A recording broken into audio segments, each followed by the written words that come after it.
Hey, what's up, guys? It's Jordan with the Laundromat Resource Podcast. This is show 106, and I am pumped that you're here today because today we're doing something a little bit different, and I can't wait to share it with you, actually.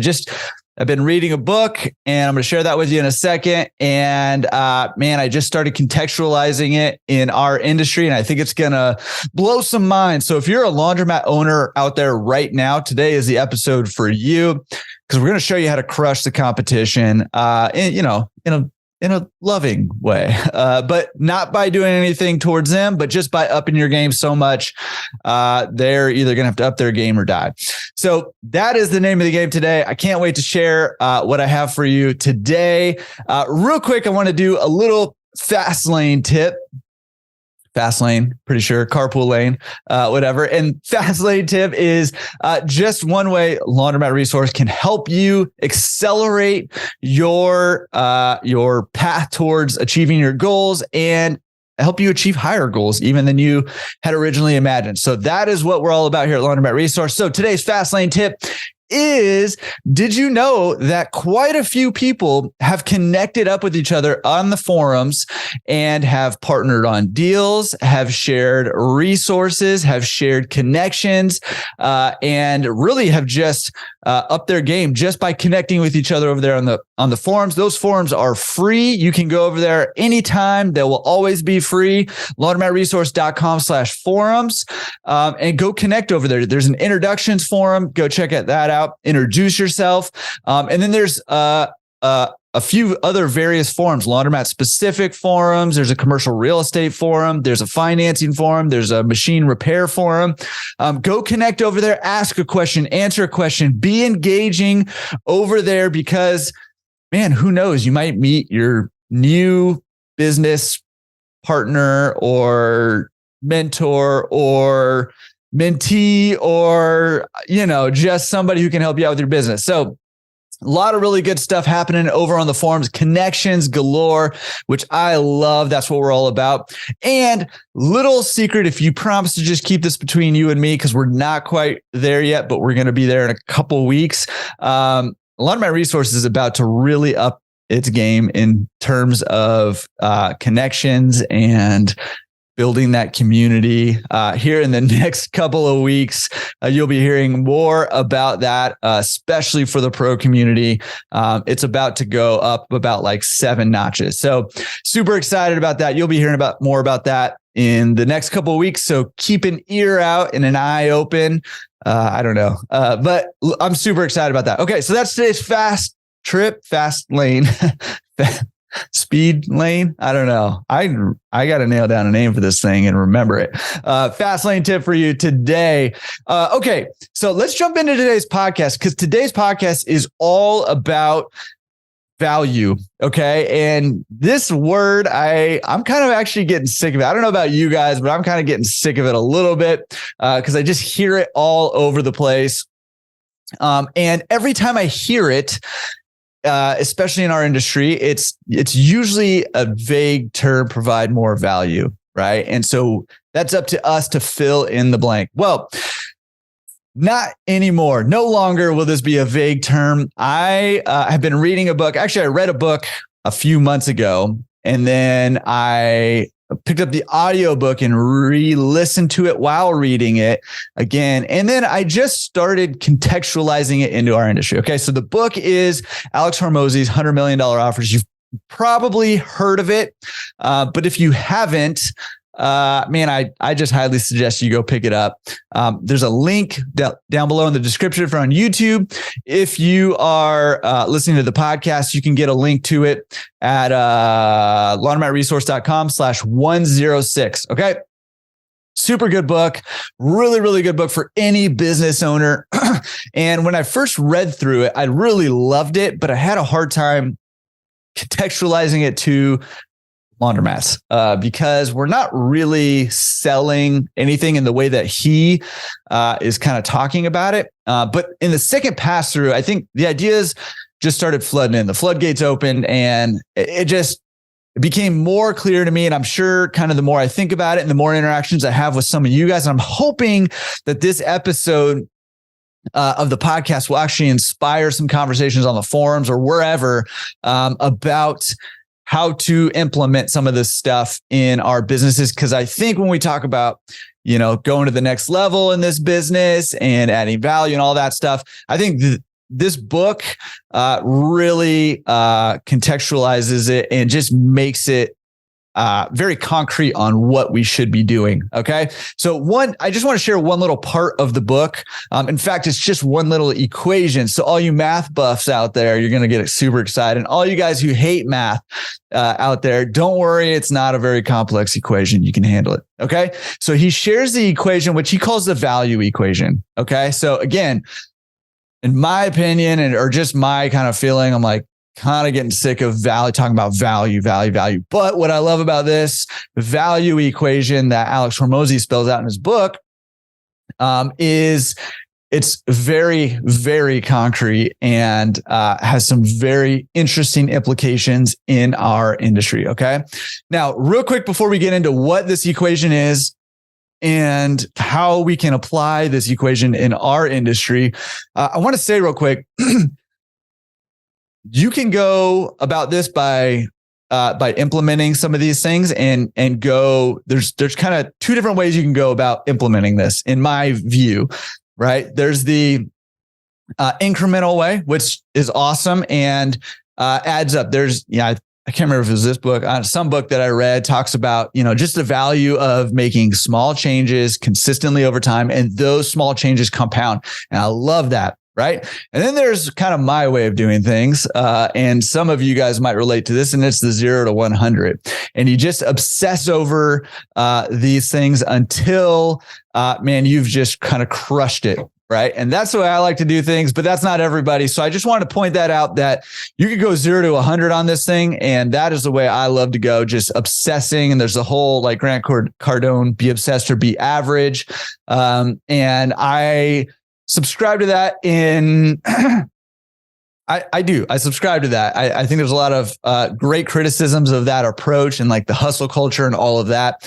I'm still kind of working my way through that, but generally I think you do got to be obsessed or be average. But you can also be obsessed and be more incremental. You don't have to go full bore. Okay. So I just want to point that out real quick. Okay. So let's jump into what is this value equation? Okay. So imagine with me real quick, a fraction, right? With the line, there, and then we're going to have some stuff above the line and some stuff below the line. And that's going to be our equation. Okay. So let's talk about the above the line stuff here, right? So the equation it's got 4 variables, and the first one is the dream outcome. Okay. So if you're selling some product, right? You're selling a dream outcome, whatever it is that, people need that product for, or what they're hoping to get out of through buying that product. That's your dream outcome, right?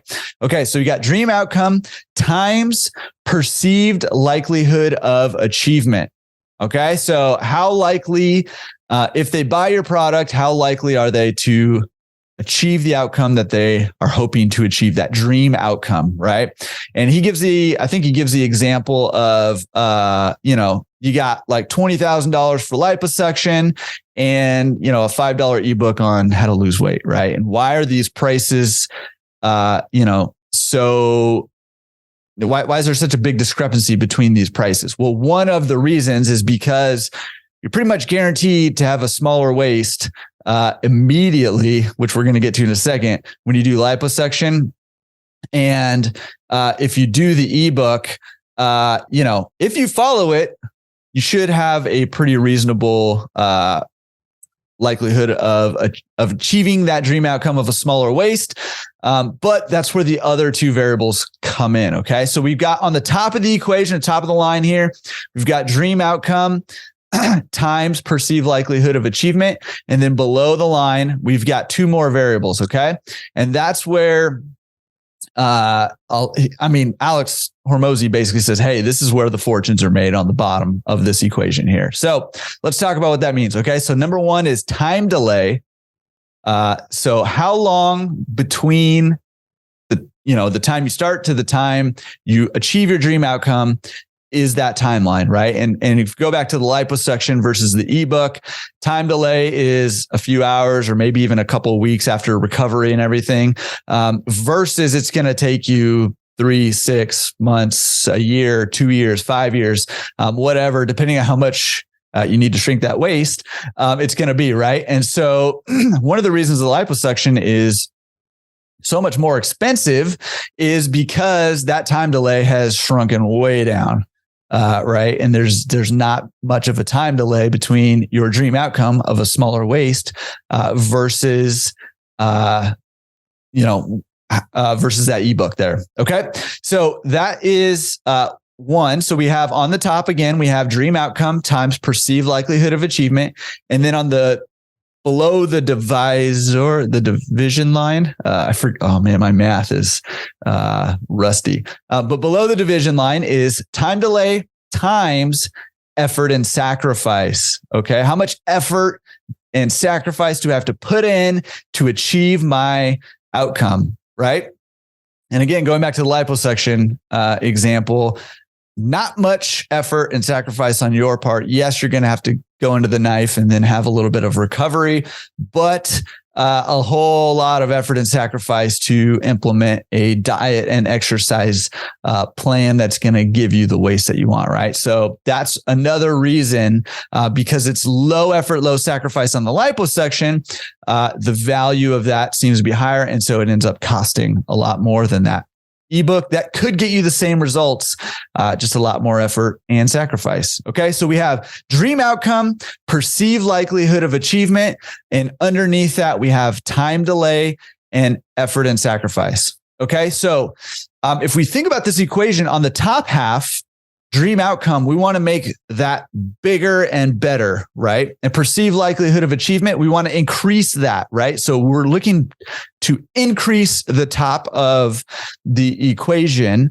And below the divider line on the bottom half of the equation, right, the fraction, time delay, we want to shrink down as much as possible, and effort and sacrifice, we want to shrink down as much as possible, right? And that will increase our value. So now we have bigger numbers on top, smaller numbers on the bottom, which nets us equals a greater value for our customers. Okay. So I'm going to put just this equation on the show notes page in case you need a visual. Dream outcome times perceived likelihood of achievement over time delay times effort and sacrifice. So again, the show notes are at laundromatresource.com/show 106 in case you want a visual of what this equation looks like as we talk through. Okay. So if those are the things we're trying to do, we're trying to increase the dream outcome and the perceived likelihood that they're going to achieve that dream outcome. And we're trying to decrease the time delay and the effort and sacrifice required by our customers. Let's contextualize that to our businesses so that we can just crush it and really deliver a ton of value for our customers. Okay. So let's start at the top. Dream outcome. What is the dream outcome of our customers? Well, it kind of depends on our business model a little bit, actually. So we're going to try to talk through some examples. This will not be exhaustive. And again, I hope that this actually spurs on more discussions in the forums, laundromatresource.com/forums, or wherever, or just, in your circles there. I hope this spurs on more conversation because this will not be exhaustive, but I want to talk through some practical examples of things we can do to offer more value to our laundromat customers. Okay. So let's talk a second. We're going to talk about the value, both in terms of self-serve laundry and in terms of drop-off laundry and pickup and delivery laundry. Okay. So let's talk about both of them as we go through each of these and talking about dream outcome, right? So obviously dream outcome for our customers in the laundry business is clean clothes, right? Maybe good smelling clothes, clean clothes, and a good experience. And we'll kind of talk a little bit more about that when we get to the other variables, right? But clean clothes is the dream outcome, right? Looking fly, maybe, but they got to buy their own clothes to look fly. We can only do so much with that, right? So clean clothes, maybe good smelling is the dream outcome. for self-service laundry. For drop-off laundry or pickup and delivery laundry, maybe the dream outcome is never do laundry again, right? Hate laundry, don't want to spend any more time than I absolutely have to. So it's never do laundry again, right? So those are the dream outcomes: clean clothes, and maybe, for the service side of things, never having to do the laundry again, never worrying about it, never folding clothes again, is more likely the scenario, because most people don't mind throwing things in the washer and moving it to the dryer. It's the folding and the putting away, right? Okay, so those are the dream outcomes of our industry, and maybe there's more. So again, let's have that discussion. Let's share those ideas. Okay, so that's the dream outcome. Now, perceive likelihood of achievement. How do we increase the ability for our customers to, feel good that they're going to actually achieve this clean clothes when they come home, and and maybe never doing laundry again if they're on the service side, right? Now, this seems really obvious, right? Throw them in the washer and let the washer do the work. But there's more that we can do. Okay, so let's dig a little bit deeper. So, how likely are they to perceive, or how likely are they to achieve what they're set out to do? Now, I want to pause just for a second and talk about zombie mats. Okay. Now, zombie mats are sort of notorious in our business. And basically, if you're not familiar with that term, zombie mat is a laundromat that's, just not performing well, right? It's dark, it's dirty, it's, half the machines are out, and, it's just not a great experience, right?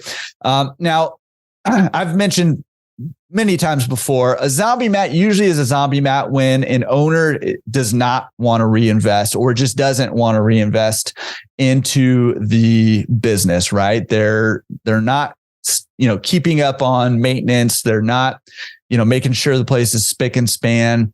They're not replacing machines when they need to be replaced. So maybe they have 30, 40-year-old machines, right? But one of the reasons that zombie mats end up becoming zombie mats and not performing well is because the perceived likelihood of achievement of the customer achieving their goal goes down significantly, right? So how do we combat that? Now, there's some basics here that everybody should be doing anyways, right? Let's keep our machines working. One of the things that makes zombie mats is, what I call the laundromat slot machine, right? You put your quarters into the machine and you kind of hope that they work, but you're not really sure if they're going to work or not, right? And you've probably seen or heard, or maybe you have some of these machines where sometimes customers put them in and the machine just isn't going to work. And especially if your store is unattended or partially attended, the customer is going to get frustrated because there's nobody there to give them a refund right away or start a new machine for them right away or whatever, right? So keeping your machines working is going to keep confidence high that if somebody comes to your store, their clothes are going to come home clean by the end of that, and it'll reduce that frustration, right? So keeping machines working, keeping your change machines full and working, right? I've seen a lot, and actually I had this in my laundromat sometimes where customers would come and the change machine would be empty or whatever. And so if that happens too many times, customers don't have a lot of confidence that if they come to your laundromat, they're going to leave with clean clothes. If there may or may not be change in there and they don't have in the change machine and they don't have change to bring with them, then their confidence is going to be lower. You're going to start losing customers, right? Cleanliness of your laundromat, right? Be obsessed about keeping your laundromat clean. Obsessed. And again, this is the thing. Nobody wants to go clean their clothes in a laundromat that feels dirty. So when they're folding their clothes, they don't feel like those clothes are super clean, right? Excuse me. Okay. So being obsessed about keeping your laundromat clean is huge because of this value equation, right? Because you want customers to feel like when they come to your laundromat, it's going to be clean. And so when they leave, their clothes are going to leave clean. Your machines are clean. The floors are clean. The folding tables are clean. The walls are clean. Everything is clean. You can even get away with having older machines if you can make sure and just be obsessed about keeping your place clean and keeping those machines working, right? Now, let's talk about the service side for a second. You want your pickup and delivery customers to feel like if they trust you with their laundry. And we've talked before about how when customers are trusting you with their laundry, I mean, this is a pretty big deal because laundry, people's clothes is a big deal. It's how they present themselves. It's the package that they use to express who they are in various contexts, right? It's their business clothes and how they want to look professionally. It's their casual clothes and how they want to look and feel when they're hanging out with friends or they're, doing whatever they do casually, right? So they're trusting us with a lot, right? So we want to make sure that they feel confident that if they entrust us with their clothing, they're going to get it back clean and well taken care of, right? And not ripped up and all that stuff. And using the proper detergents and softeners and everything to ensure that their clothes are going to be clean and hopefully, smelling good and all that, feeling fresh, right? So we want to make sure that our laundry processors, the people, our attendants are well trained who are actually doing the laundry for our customers, right? We want to make sure they know what they're doing. They know, what to use, when to use it. They know how to fold. That folding is, the same every single time. It's standard. Doesn't matter which attendant is doing it. All of these things increase the perceived likelihood that if somebody leaves their clothes with you, they're going to get it back clean, fresh, ready to just put away super easily, right? Another thing you can do to increase the perceived likelihood of achievement is utilize a good software system to track that laundry and to communicate with your customers about the status of their laundry. When people drop off their laundry with you and they don't hear from you at all, until it's done, or especially in the pickup and delivery, if you're not communicating with them, it makes them wonder like, oh, is that delivery driver actually coming? Is is my laundry coming back? I'm not sure when my laundry is coming back. All those questions that they have in their mind just creates doubt. And so eliminate that doubt. Utilize a good software system, not only to maintain efficient systems, which we're going to talk about, but also to communicate and to track that laundry to make sure everything stays together, and also to communicate with your customers, right? All these things help build trust that the dream outcome of having clean laundry at the end of the experience, or never doing laundry again, or whatever that dream outcome is, will be increased, right? And again, the more obsessed we can be about thinking about ways to increase the perceived likelihood of achievement, it's going to pay dividends, and it's going to allow you to have a better business and to be able to charge more for your services because you've thought through all of the factors of this equation, right?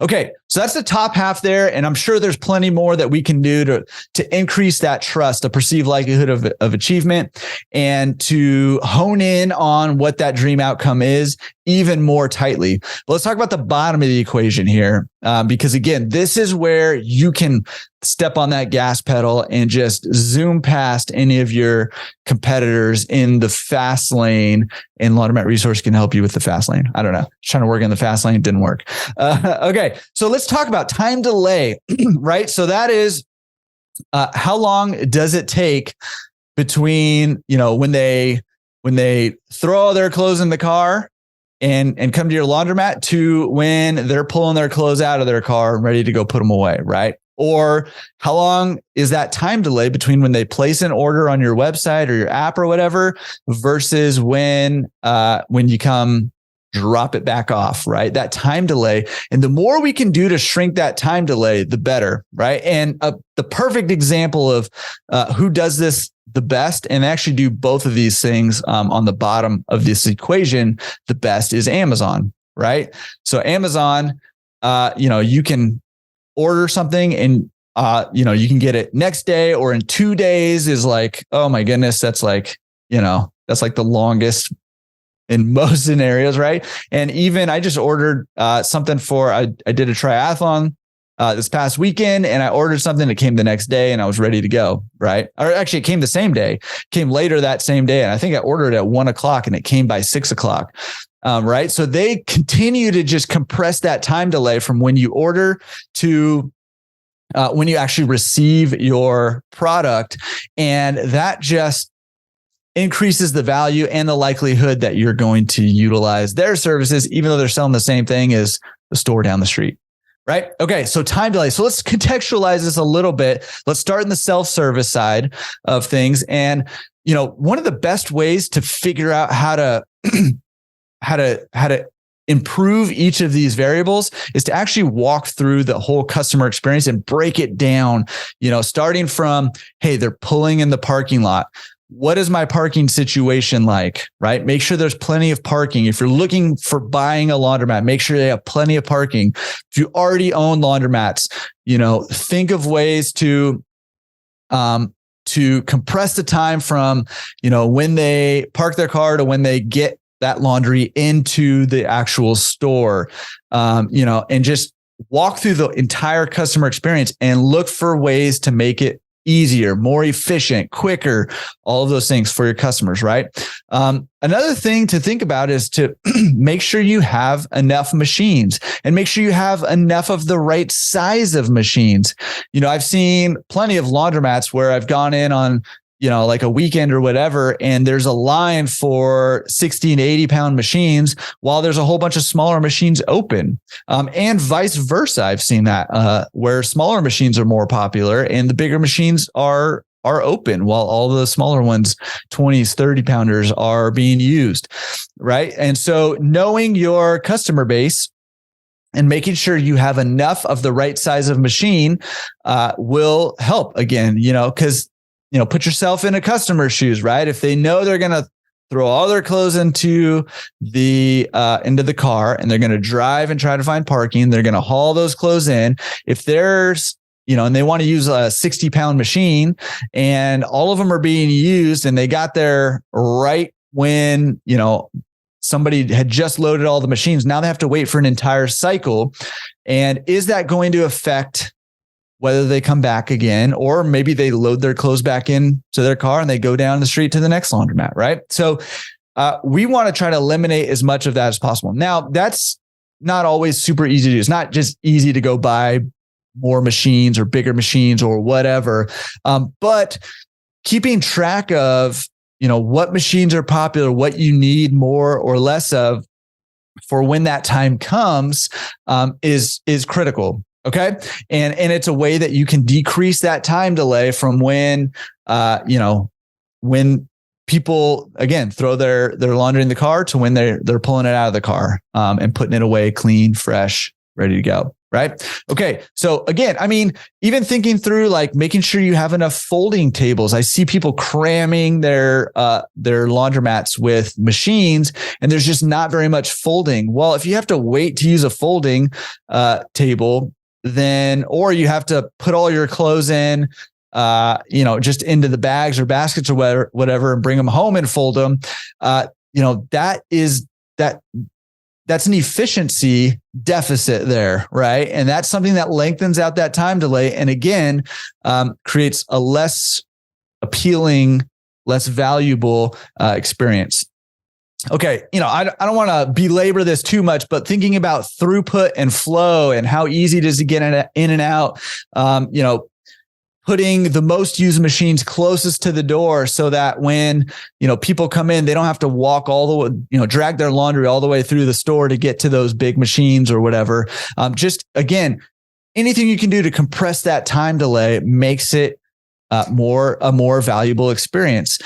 Even offering a fast wash cycle where, people don't need a thorough clean necessarily. It's not super dirty clothes, but they just need a quick wash, maybe offering that. I don't know. That may be a good idea or maybe not a good idea, depending on your context. So thinking through some of those self-service things, I just wanted to list a bunch of options because the self-service side, it seems like there's not a whole lot you can do, but there's more than you think. And again, if you get obsessed with this stuff and you start really digging in and thinking through and talking to your customers and saying, hey, what takes longest, for you when you do laundry here at this laundromat, how can I decrease that time?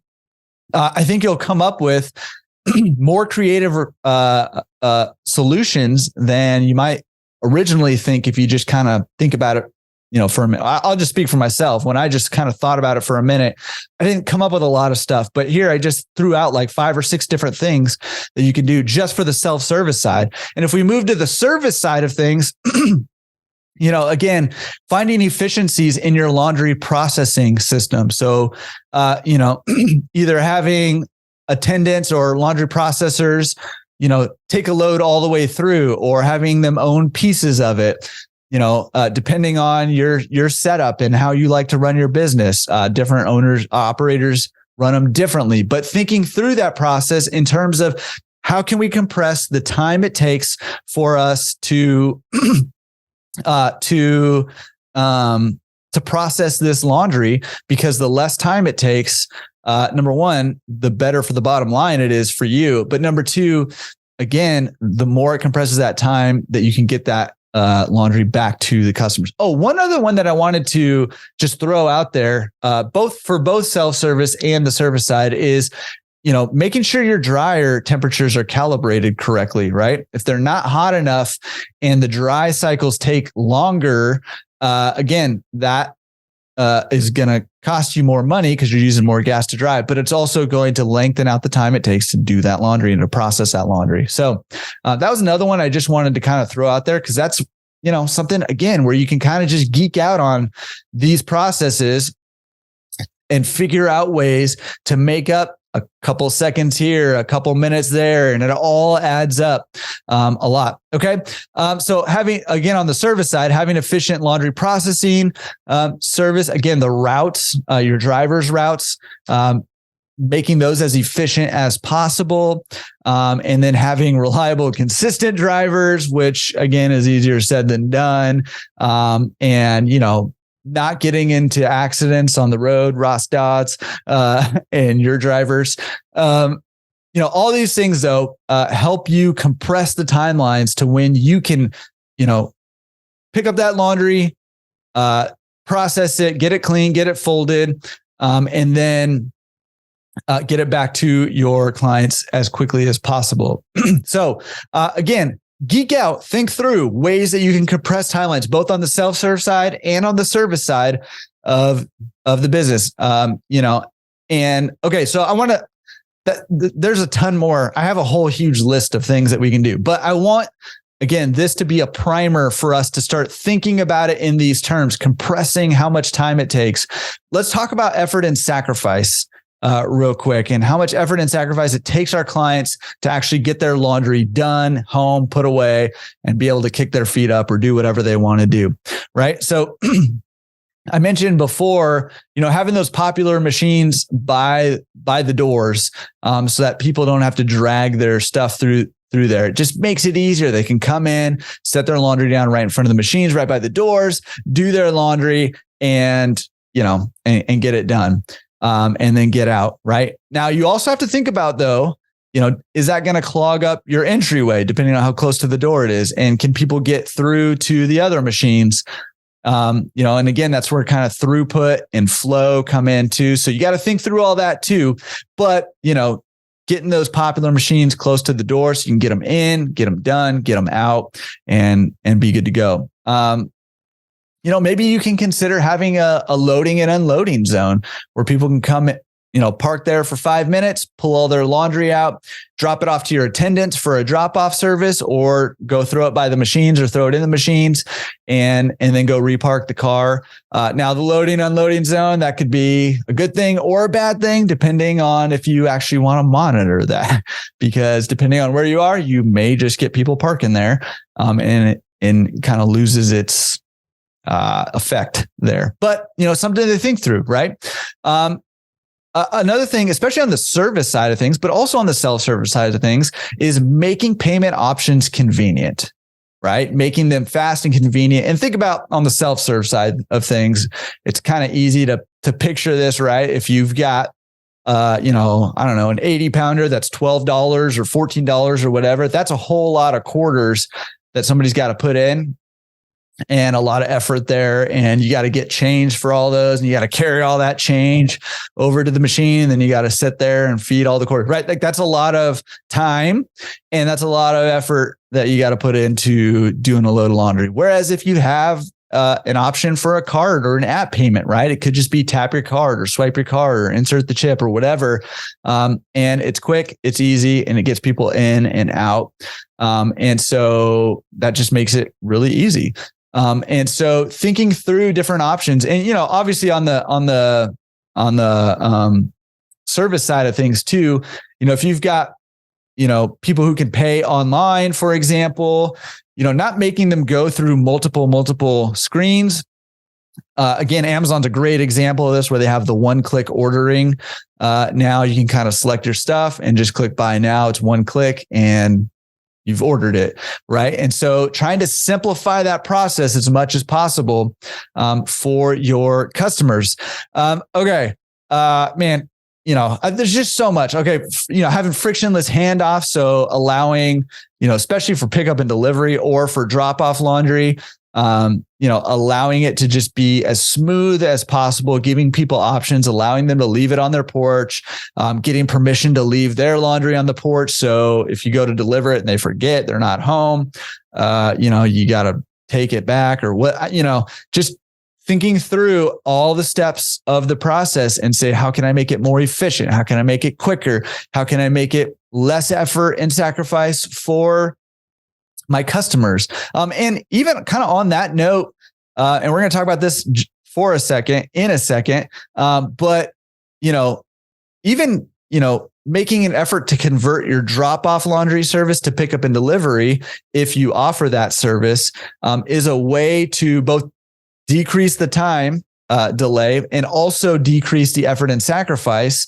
on the part of the customer. If you say, hey, I know you're spending all this time loading up your car with laundry, bringing it all the way over here, dropping it off, coming back and picking it up. Why don't you just let us do that? And all of a sudden, it's a lot less effort and sacrifice for you. You just leave it out for us or just hand it to us when we get there, and we'll bring it right back to you. It'll be clean and folded, right? So utilizing sort of these variables to market to your customers also, which we're going to talk about in a second. Okay. Another one that can be easier said than done, but is worth thinking through if you can figure out how to implement this, is having your laundry processors fold and then assemble clothing by family member as much as possible, right? So if you got little girls' clothes and dad's clothes and mom's clothes and teenage son's clothes, and trying to separate those out as much as possible. Now you probably aren't going to be able to know exactly whose is whose and all that, but you can get a pretty good idea of, hey, this is a grown woman's clothes versus a little girl's clothes, and you can kind of separate those out. And what that does is it makes it so much easier for the customer on the back end to put the clothes away, because they don't have to go through and now sort all of the clothes that you've folded as much, because you've done a lot of that for them. And it takes relatively little effort to be able to generally get the laundry sorted for the customer and then packed in a way where it makes it obvious that, hey, this is a grown man's clothes, this is a little girl's clothes, right? And so again, there are plenty of scenarios where you're not going to be able to know exactly whose is for, like, hey, this is Dave's clothes and this is John's clothes and this is Sally's clothes, right? But the more you can do that, the easier it becomes for the customer. And you can see how that provides huge value if all they have to do is take it out of the package, put it in the drawers or hang it up or whatever. And then it's good to go. Man, that's so much easier than having to sort through stuff, right?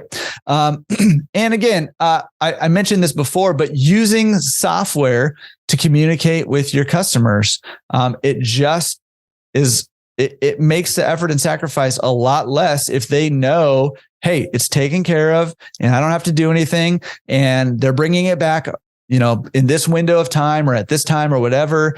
It's just a lot less effort and a lot less sacrifice for them. So thinking through both on the self-serve and on the service side of things, how can we just make it easier so they don't have to put any effort in, as little effort as possible and as little sacrifice as possible? And here's an interesting one. I'm not sure exactly what to think about this or how this is going to work, but I'm actually keeping an eye on this because I've been seeing commercials for Walmart, I think, that has started offering a grocery delivery where also somebody from Walmart's delivery comes into your house, whether you're home or not, and puts your groceries away. Now, I'm not sure how I feel about that, but it's really interesting, right? Because putting clothes away is kind of a joke online and just, in general, where people will do laundry and just not put it away because there's that friction of having to put laundry away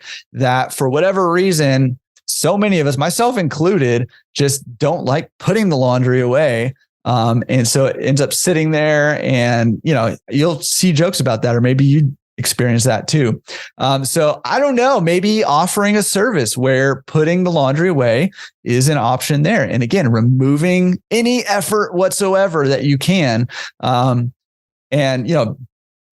experiment with that at your own risk or whatever, because I'm not sure what I think about that yet, but I am watching Walmart to see if they continue to do this and how they're able to make that work, and if it works, because I think it's really interesting, and it's a huge way that you could remove some effort and sacrifice from your customers if you also put it away. I don't know. Okay. So one other point that I just wanted to bring out before we wrap this thing up. I know I've been kind of just spewing things out right now. And last time, I promise that I'll say this, but I hope this spurs on some conversations and some thoughts in your own business on, how can we make the dream outcome even better? How can we increase trust in us that, if they utilize our services or our laundromats or whatever, that they're going to get that dream outcome in spades? And how can we decrease the time it takes? And how can we remove as much effort and sacrifice as possible, right? If we're thinking through all this, having discussions about this, implementing some of these strategies and tactics that we come up with to do those things, that we're just going to blow everybody else in our markets out of the water. Like, that is how you do it. You obsess over these things. Start with the big, easy, low-hanging fruit and go there, and then work your way down and think through the details, get feedback from customers, all of that stuff. And then the other thing I wanted to point out that he kind of talks about in this book is this should also give you your marketing material, right? These are the things that matter to customers, right? How long it's going to take. Hey, free overnight delivery. All of a sudden, bam, that's a huge selling point because it's going to be fast, and, the free always sells and all that stuff. Right. And, or all you have to do is put your clothes away, right? Or never do laundry again. Those kinds of things. No more effort and sacrifice on your part. We take all the effort and sacrifice and do it for you. We worry about it for you. These are your marketing points, right? So look for ways to communicate to customers what the actual dream outcome is. Sometimes they don't even realize that never doing laundry again is a possible dream outcome. And then show them how it's possible, right? By giving testimonials, by operating in a way that increases and improves trust, right? Then that perceived likelihood of them never having to do laundry again goes up, right? And communicate ways that you have decreased that time delay, right? We have, our biggest machines are right up front for you, or whatever, whatever the things that you come up with, those are your marketing messages, right? It gives you your copy and your marketing that you can use on your social media, on your website. If you're running ads, which probably you should be, especially if you're doing a service side of the business, and market the ways that you've reduced effort and sacrifice. So I don't want to belabor this too much, but I think this is huge because, again, I've been getting kind of tired of the value thing. I mean, I love like offer more value. But after I read and then reread Alex Hormozi's $100 million offers, again, link is down below. Go get it if you haven't read it, or on laundromatresource.com/show106. You can get the link there too. But after I read and reread it and started thinking about it in the context of laundromats and really just kind of took a little bit of time, I came up with a huge list. This is like a partial list. And I feel like I've been rambling about these different ideas for a long time, but there's so many more that I have, because the more you kind of geek out on it and the more that you really put concerted effort and think about these things individually, each of these variables individually, and look for ways to optimize it, the more you're going to come across and the more valuable your business is going to be, even on the self-serve side. And of course, on the service side of things. And that means the more value that you're providing, the more you can charge, and the higher your margins are, and the more customers you're going to attract, and the more word of mouth you're going to get, and the more praises that are going to be sung your way, and the more glory you will get, and the more quickly you will be able to take over the whole world. So as you can see, I've just laid out the path to world domination for you. But kind of, I mean, I think that this is a solid and compelling route to taking over your market. If you look and kind of geek out on ways to optimize all of these things. So let me know what you think. I'd love to hear what you think. Is this as revolutionary as I feel like it is myself, or is this, everybody else knows this and it's just me? I don't know. Maybe it's just me that's like having this aha moment, but I think it's so good. And a huge shout out to Alex Hormozi for sharing that in his book. And man, go have a conversation. Go on the forums, laundromatresource.com/forums. Have conversations there. Have conversations in the Facebook groups. Have conversations, just with other owners or other business owners that you have, because this is not meant specifically for laundromats. This is for any business. So if you have other business owner friends, man, it can help them dominate the world in their industry also. So hope you like this. Hope you got something out of this that was valuable. That is my goal. And always when I do these solo shows, which is not super often, I'm like really crossing my fingers that this is something that you can get something valuable. As always, try to find something in this episode to put into action, right? So if you own laundromats, go through each one of, this is your action. So I'm just going to give it to you this week. Go through each one of these variables: dream outcome, perceived likelihood of achievement, time delay, and effort and sacrifice. Go through each one of these and look for ways, big and small, to optimize each one of them a little bit. If you are trying to buy your first laundromat, excuse me, you're trying to buy your first laundromat, this is a way to kind of frame the way that you can set up your business when you do find that laundromat, right? I have the 4 pillars of laundromat due diligence. And the 4th pillar of laundromat due diligence when you're buying a laundromat is look for value add opportunities, right? Now we can kind of incorporate this value equation while we're looking for value add opportunities. Look for that dream outcome. Look for ways to increase the perception of the likelihood of achieving those dream outcomes. Look for ways to decrease the time it takes for clients to get the results they're looking for, and look for ways to decrease the effort and sacrifice required by our clients, customers, to achieve that dream outcome. And man, you will be ready to rock and roll and take over your market day one. Love it. All right. Hopefully you got something good out of that. If not, let me know. I will not be offended and I will just not do shows like this. If you did, let me know that too. I'd love to hear because I want to give, as much value as possible. I can't even say it with a straight face. I really am just getting bugged by that for some reason. But it is true. So hope you guys have a great week. I will see you next week on the Laundromat Resource Podcast. Go take some action today. Peace.